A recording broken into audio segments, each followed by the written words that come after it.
Hello there guys and welcome back to the channel. So in today's video I do want to talk about raids, because here's one thing. Obviously, without a fail, we had lots of issue from the technical side of the raids, which we covered. Obviously, being unable to join, different display issues, all that other stuff. And it's frustrating, it's awful, it does ruin the gameplay experience, all that stuff.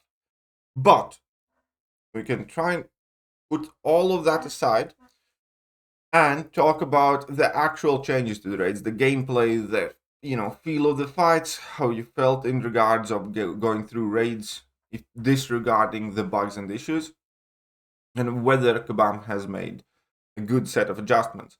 And this is where I want to hear from all of you guys, because obviously we all play, for different reasons or with different perspectives, and our experiences differ. Some people absolutely hated week one when we first got to play raids. Some people liked it. And for us, the major difference was that with the changes that Kabam made, with the increased amount of revives that we could grab straight away, with increased amount of damage cap to 12, our battle group personally ended up kind of like rushing through the entire map on day one. Now that did include using a fair chunk of our own AQ revives, which obviously was not the first thing. It's kind of like kid who gets a candy, you can't stop, and that was pretty much our line. So ultimately, we definitely had fun with raids as a group, as testament for the fact that we unhesitantly just started throwing our own AQ revives to clear the map, rather than get it halfway done, then wait for 3.5 days or something like that. And that's on us. Obviously, now that we have done that the week one, we are better.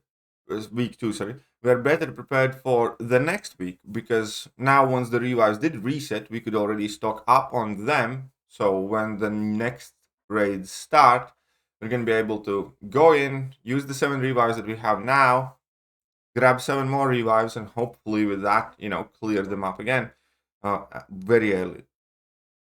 And for me personally, this was way, way more enjoyable. Because here's the best thing. It's like the best part of it. We actually had like a full week off, one less commitment. Which is what I think BAM should allow us. Which is why I don't think BAM should change or make raid fights more difficult now or the system slower. Because I have heard that as well from players that, they wanted tougher, they wanted harder, they didn't like the fact that they could finish in the first couple of days or something. For me personally, the best part of this being the raids week, for me, meant that we did the job in day one, and then the rest of the week it was no AQ. Does anybody remember those glorious, glorious weeks when AQ was just randomly off because Kabam screwed something? It felt good. Now, if it was for like a long period of time, for like 2 or 3 or 4 weeks, then not necessarily anymore. But this game has obviously grown, right? We have more and more quote unquote in-game commitments, as in like things to clear, things to catch up on, be that side quest, be that event quest, be that fire gauntlet that needs clearing now, because we still, for whatever reason, need to clear Thronebreaker EQ in order to access fire gauntlet.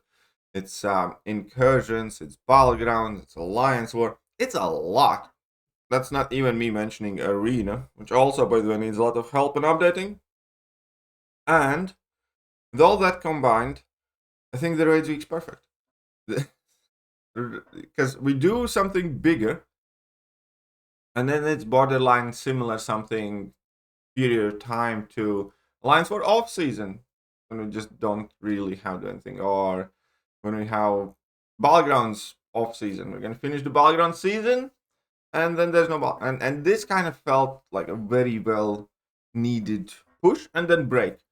And without a doubt, I think this was a huge kind of quality of life improvement over a regular AQ week as well. Because yeah, we have gone down to 4 days and stuff, but still, this was just so much nicer. Shout out to Finn, by the way, who absolutely beasted through it.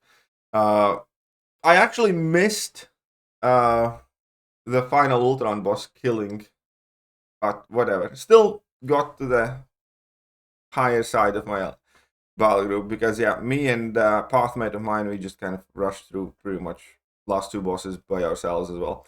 Anyways, so yeah, that's my piece of feedback. Pretty much leave it as is for the most part. I don't think too hard. I don't think it's too easy necessarily. The Ultron final boss is super annoying still, which kind of, you know, whatever. And yeah, I think this is fine. Leave just get rid of the bugs, get rid of the technical issues, and leave it as is. And I think we're going to be in a fairly decent place with raids at large. Now, the biggest problem that I hope Kabam does in fact change is the rewards. Like, the chest rewards are just not it. The randomness and the variance of the chest rewards is just not it. If anything, those chest rewards should be selectors. If you want there to be some sort of, like, you know, option or something, or something, I don't know, Nexus chests, something, because the variance is just so drastic. Like getting 10 Paragons and getting a Titan Crystal, it's a ridiculous difference, right? Or getting half a tier 6 CC or getting a 7-star Ultron. Like, those are incomparable levels of quality in terms of rewards. And, you know, I'll be the first to say it, my raids luck has been good. First week I got 20k Titan shards and some tier 6 CC. Second week I got tier 6 CC, 10 Paragons, and then a 7-star Ultron. I have been very lucky with my raid chests.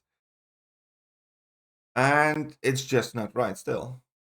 Because, you know, why, like, okay, I didn't, you know, completely bottom scrounge on my battle group, but why do I have a 7-star Ultron and Titan Crystal and, for instance, Fintech doesn't? And he clearly did way more work. Or Andy, for instance. Andy did more work than I did. And nope.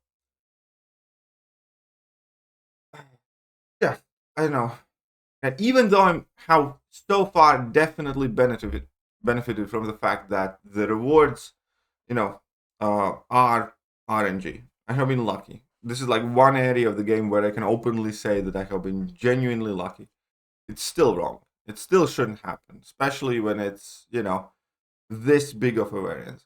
Okay, you can have RNG in terms of rewards where you have some comparable level of quality in between, I don't know, some 7-star shards and like a tier 6 CC full one, you know. There is, a, you know, let's say what, 3,000 7-star shards or a tier 6 CC. You know, then it's fine because those amounts at the moment obviously would be similar in terms of their value in the game. But you can't have water or tier 6 CC with 20k Titan shards. You just can't. It's just wrong, I think. Kabam definitely needs to change the chest thing. They can, at the very least, add some Nexus option to it, so it's perhaps still RNG, but you still have some control on it, or it can just be a selector, or it can be set amount of rewards every month. They can change it if they want. Don't leave it completely random. It's, what's the best I'd say? When I got happy, obviously about pulling the Ultron and stuff like that, I could quite visibly and notably in real time see my teammates get frustrated or sad. Not because they wished anything bad upon me, it's because, you know, they show their screenshots and they get like, I don't know, what is it, 14 or 20k tier 6 CC, and then we're showing, and there's somebody else with an Ultron. Somebody gets, you know, 10 Paragons and somebody gets 20k Titan shards.